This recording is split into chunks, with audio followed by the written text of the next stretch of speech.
Willow, is it just me, or are people saying recession indicator to everything and anything online right now?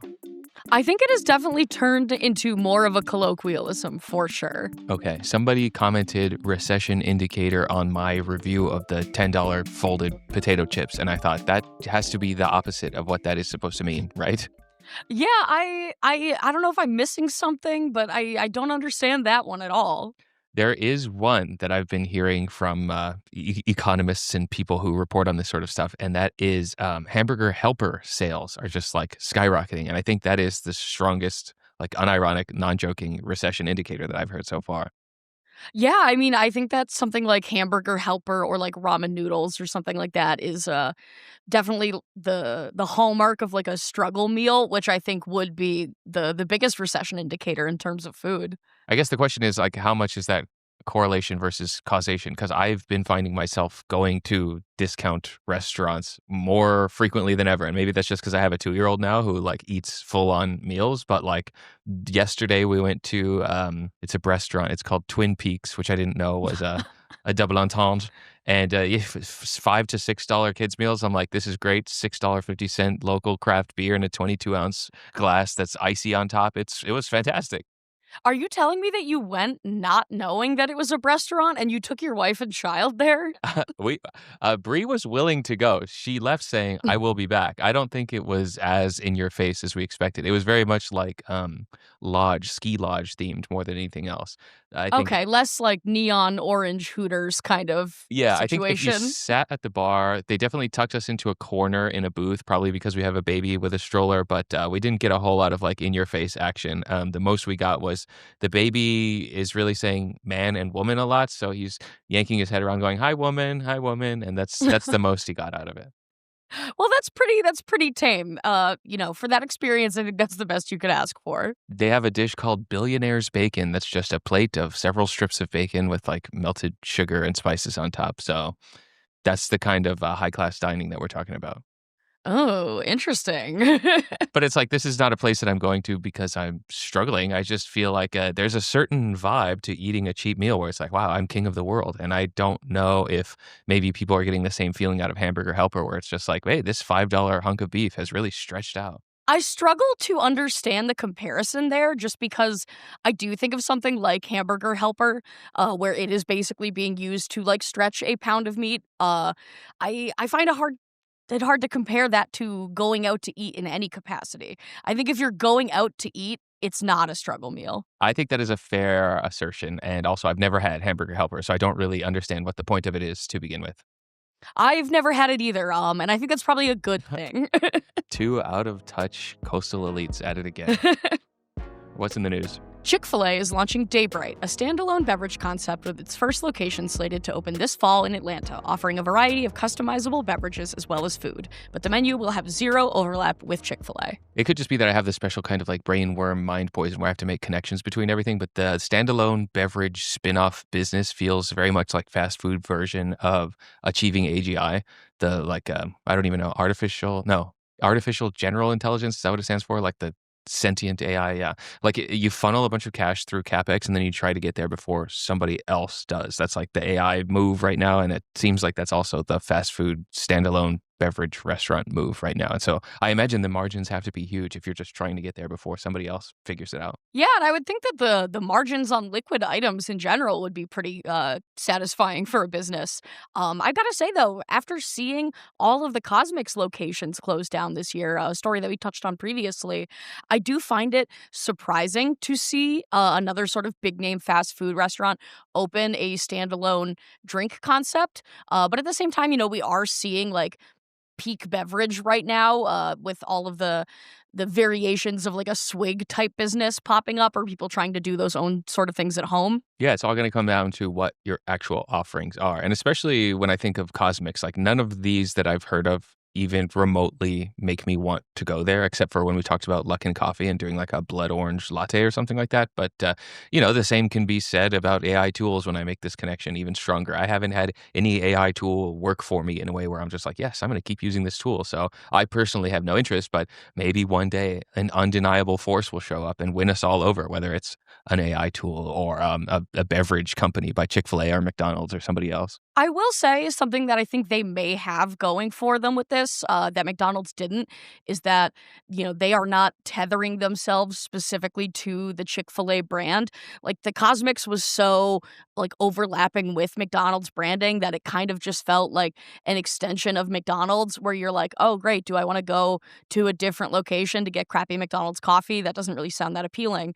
But given that they are making putting out a statement saying like, "No, this menu is having 0 overlap with Chick-fil-A," if they can do that and separate the branding enough, I think it could be successful, especially because Chick-fil-A is kind of a polarizing company. So Red Wagon Ventures also runs a different company called Little Blue Menu, and that's a Chick-fil-A owned entity. They have either one or two locations, and they sell burgers and wings. Like that's very much not a Chick-fil-A menu item. They actually, share significant overlap with the Chick-fil-A menu. I looked Oh, at whoops. pictures of Little Blue Menu online, and even some of the menu pages have, like, the Chick-fil-A logo on them, being like, "Here are items from Chick-fil-A that you could get here." Oh, yeah, you're right. Not I to did. give you the big buzzer there. No, well, I did go on the Little Blue Menu website, and it showcases right on the homepage the Chick-fil-A Play app, which I think we covered this, like, last year. Like, Chick-fil-A is trying to get into the movies and TV and entertainment business, and it seems as though they've settled on this app that's Chick-fil-A Play. It's described as your home for free, family-friendly shows, games, and activities designed to create more time with your favorite people. I don't know how a phone app is going to make more time with your favorite people, but that's marketing for you. I found out that Chick-fil-A had another company in this sort of, umbrella here called Penny Cake, where it's all, like, children's toys and, like, edutainment type toys, that they are selling through the Happy Meals at Chick-fil-A. So it's very interesting to see these things all kind of tie in together. It's vertical integration, baby. Get everybody involved in your brand from sunup to sundown, cradle to grave. A recent article published by Eater explores the rise and decline of the foodie identity in American culture, from its roots in high-end food appreciation to its mainstreaming through media, social platforms, and shifting cultural values. I personally think that words like foodie and gamer have built in expiration dates on them because older, more accepted, more established media consumption and hobbies don't really get names like that. What do you call somebody who watches a lot of movies? A movier? Not really. And the A closest, filmy. yeah, the closest you get is like a cinephile. But cinephile has connotations of like a specific kind of movie watcher, and so I don't think that entirely applies. Yeah, I think there is something that does immediately and kind of unfortunately become cringe about like labeling your interest in something that you are not like skillful at. If you're interested in food and you cook, you're a cook, you're a chef. But if you're just interested in food in a consumption like passing education cultural sort of way, the only word you have there to grasp at is foodie, which is kind of an awkward word to say. I don't like it. I've never liked using that word to describe myself.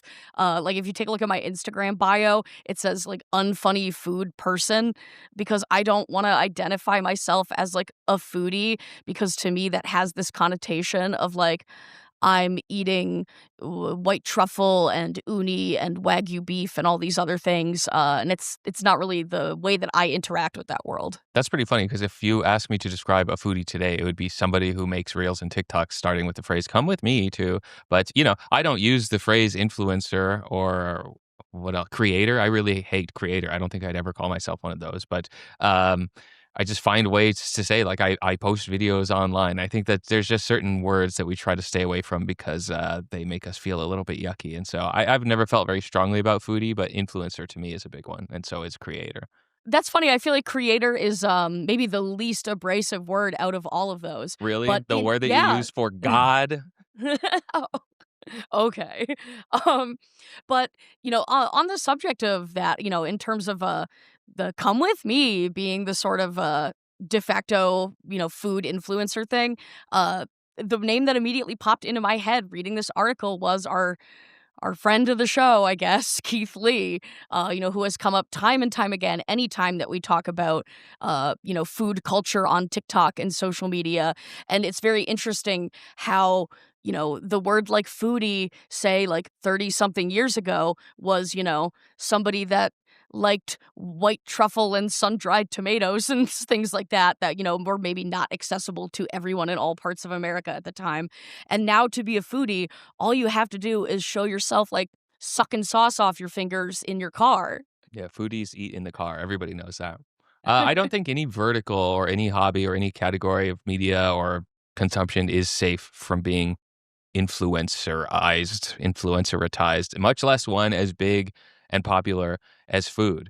I went to the mall yesterday before my visit to Twin Peaks, and I wanted to try this super niche fragrance brand called Amouage that I had never heard about. And there was one there that was totally sold out. And the guy's like, oh, yeah, this one, impossible to get, impossible to sample because it's going viral right now. And it's just like stuff that you've never heard of is having viral moments right underneath your nose. You have no idea. So as long as TikTok is a cultural force, we're going to have the most important figures being short form vertical people who do this. In some ways, though, I don't think that that is, like, the worst thing as much as, in terms of that type of content, there is very little of it that I consume and enjoy. But I do think it is a good thing that that sort of attitude around food has become a lot more accessible. Like, it's no longer, like, snooty or, like, anything like that to be somebody that's, like, really interested in, gourmet artisanal ramen ingredients or whatever. It's something that is, like, kind of normal to most people now, which I think is good. I think it's creating a lot more, like, cultural interest and understanding between people. Maybe that's just me being too optimistic. The pendulum has swung too far. I'm hoping for a middle ground where at least flavors are described because right now we're like, wow, the cheese is very cheesy and it's so crunchy and crispy and good. It's like I can't understand anything based on reviews anymore. We have passed the middle ground. It does not exist anymore, and I don't think it's coming back. One day we'll get there. One day, hopefully. Brooklyn restaurant Seawolf has launched a new a la bark menu for canine companions, offering 3-course meals made from human-grade ingredients in partnership with pet food brand Ollie. 1 or 2 weeks ago, we did float in passing that this idea of not talking about New York anymore, but I'm hereby banning New York restaurant stories for the rest of 2025. So everybody can rest easy. We won't be talking about how you can go eat a chicken sandwich in a zero-gravity hyperbaric chamber or how dogs can eat a $9 3-course menu. I will say, the price is pretty fair. I think this is not even that weird, especially compared to all the other New York dining stories. I expected something like this to cost 2 to 5 times more. It surely has to be a loss leader where the dog food brand is paying all these costs as promo because 3-course meal, you got to pay for waiters and staff and dishwashers, and it can't be that cheap, even if you're just serving blueberries, salmon, turkey. Now that I say those things out loud, those are also kind of expensive ingredients. So that's my only guess as to how they're doing it is not making any money. Given that this is supposed to be made of human grade ingredients, and depending on the portion size you order, it's only $9 to $14, and it's kind of just slop of turkey and sweet potato and blueberries. I think that this would be a really affordable kids meal, don't you think? Yeah, except $9 for all that stuff sure doesn't compare to Twin Peaks $6 chicken tendy combo with sody pop and French fries. One of those is healthier than the other, though, I will say. Both places I go with my dogs. It's such a polarizing thing having dogs in restaurants. There are people who feel very strongly either way, whether that is, pet dogs or service dogs or what have you. And I do think that leaning into this as hard as they have and just saying no, we are creating a full-on menu for dogs. I think that it feels like a slippery slope, kind of. Then there's just going to be people wanting to bring their dogs inside, and they're supposed to be eating outside for health codes and things like that.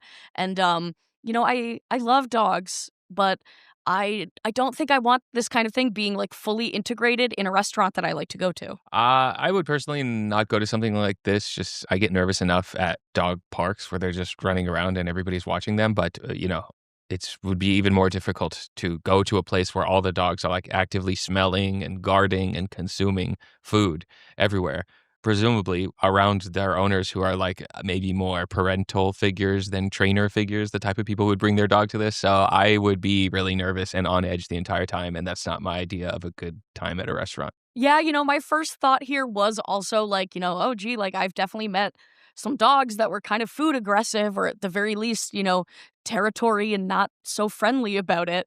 And I could see that very quickly causing problems. But at the end of the day, like, dogs are allowed in restaurants if you have a service dog and things like that. And lots of people lie about having service dogs. So I guess at that point, it is probably easier to just say, like, yeah, sure, like, we allow dogs, we got food for your dog, come on down. Well, now that we know what the dogs can eat today, what can the humans eat tomorrow? All right, this week I have up for you Stillers, a better for you soda brand from actor Ben Stiller, Buzzballs Kettleballs, a 5-pound kettlebell made to hold 1.5 liters of Buzzball, sold separately, and Tyson Chicken Cups. Imagine my relief when I Googled Tyson Chicken Cup, expecting a sort of Tostitos, a scoop made out of chicken. And luckily, it's just a chicken in a plastic cup, which you can microwave. It's not a product for me, but I think it's going to appeal to the type of people who don't care about microwaving food in plastic, nor the fact that Tyson's core business model is to inflict as much suffering onto the Earth's poultry as humanly possible. So we'll see what happens. I thought that this was interesting in that, everything I'm seeing about it is like, oh yeah, this is like marketed for children. Your kid can take it to school and microwave it in the cafeteria or whatever. I think that the majority of people buying this product are going to be gym bros, okay? 30 grams of protein minimum per cup.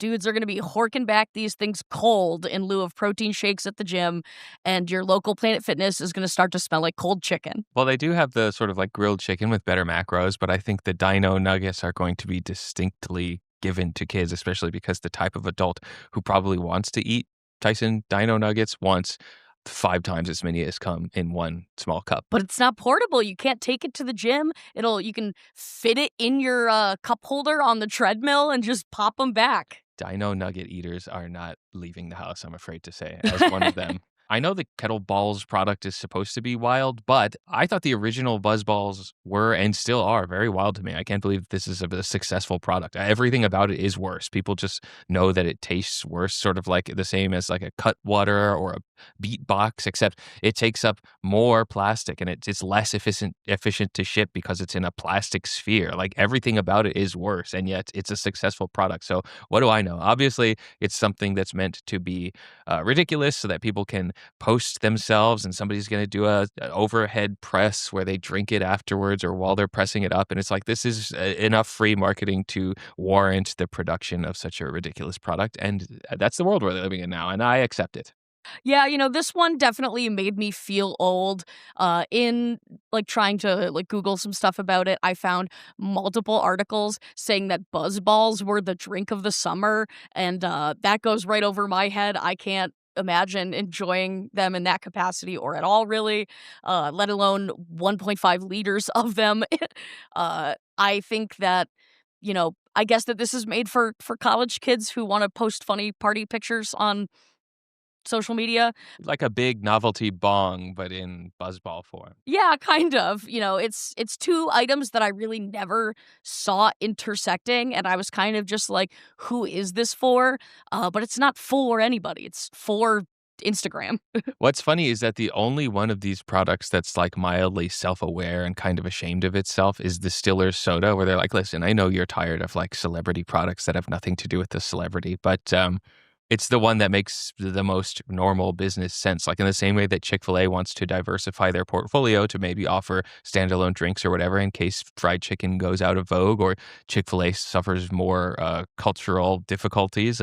If you're a famous actor, instead of doing ads for, and this can be said about me too. It's like, instead of doing ads for a brand of cookware or mayonnaise, why not just make your own and get a much bigger share and just advertise one thing, which is your thing, and not have to, it's diversification, it's consolidation, it's the best of both worlds all at once. I got excited when I saw this because there have been many occasions where we have talked on the show and waxed poetic about our desire for a half sweet but all cane sugar soda. And all the articles I saw about this were like Ben Stiller's new soda with no fake stuff in it. And it's cane sugar and stevia and monk fruit Oh, sweetening no. it. I didn't even And know that. I was so excited yeah, about it too. yeah, and that's a big bummer to me. And I guess those things are not fake in the sense that, like, aspartame is a fake sweetener, but I still feel duped by that, and I'm sad about it. I was really hoping that we were finally gonna get, a product that we have talked about on here so many times, and it still falls flat. I do think it's nice to see a product like this that's not trying to add, like, protein or fiber. I do think they added, like, vitamins to it, though. There is, like, B12 in it, which is fine. Most Americans don't get enough B12, but I don't want the stevia, I don't want the monk fruit. Get it away from me. That is disappointing for me to hear. I've been long jealous of our Texas homies and anybody who has access to an HEB because HEB makes a soda that's like 25% sweetness. It's like 9 to 12 grams of sugar instead of 45. And it's just a sugar and water and flavoring. And that's exactly what I've been looking for. And they've had it for years. And it's like, I was going to say, if Ben Stiller is what it takes to make that a nationally available option, so be it. But it's not. And we're still not there. And it's not the appeal to nature. I don't care that it's fake or real. It's just I don't like the taste of stevia, and I would rather just have a less sweet soda. Unfortunately, I got bad news for you, and I'm pretty sure the HEB soda that you're talking about also has sucralose. Oh, I that'd be good don't news think for me. Then it means that this white whale that I've been hunting down, it doesn't even exist. Yippee. I guess that's true. Then you can't be disappointed when you find it. But I was trying to look it up, and I don't know if maybe it's just hard for me to find information about it because my computer is like, "You're in New England. Why are you looking for soda from Texas?" But I could not find anything about it except for one cola flavor that is like 20 calories, and it's a combination of cane and artificial sweeteners. I'd like to know the ratio of that. I wonder if it's a little boost or if it's like is similar to the liquid death seltzer that was like extremely noticeable. Either way, I'm now resetting the counter to zero viable options for a half sweet soda pop. None at all until we fill the void in that field. Somebody's going to figure it out. We're going to be their biggest advertiser, and that's finally what's going to make this show profitable. I'm Yeah, so there we excited go. to stop bleeding money for what has this been like 18 months? I don't even need to make money off it. Just send me a free case of soda.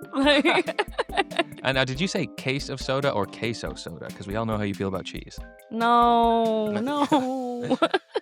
Eater's Digest is published every Friday morning on YouTube with video and Spotify with audio. You can support the show by subscribing, by sharing it with somebody who might like it, or by joining our Discord at patreon.com/Shack.